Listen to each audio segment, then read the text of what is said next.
Hi, I'm Tom from Peak Fitness, and today we are going to demonstrate the squat.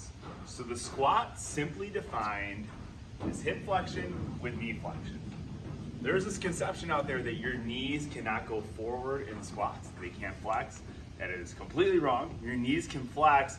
You just want to make sure that while your knees flex as you're squatting, your heels stay rooted.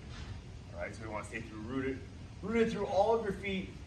You're going to find that knee and hip flexion, squat down, come back up. Really simple movement, right?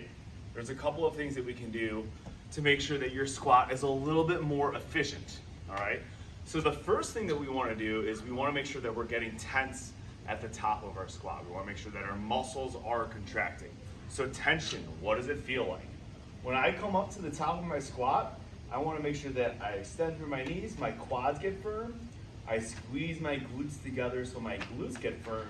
I want to make sure that my tummy is tight, my diaphragm is building intra-abdominal pressure. All right, so at the top of every single squat, I want to be here. Exhale, get tall and tight in those positions.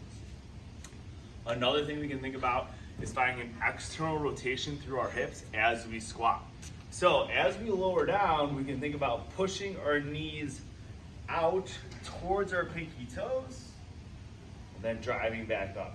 This will help make sure that we're able to increase our depth without finding excess lumbar spine flexion. It'll also help make sure that we prevent what's called the valgus collapse, which is where your knees dive in towards each other as you squat down. So one of my favorite squat variations is what's called a goblet squat. You do it with the kettlebell.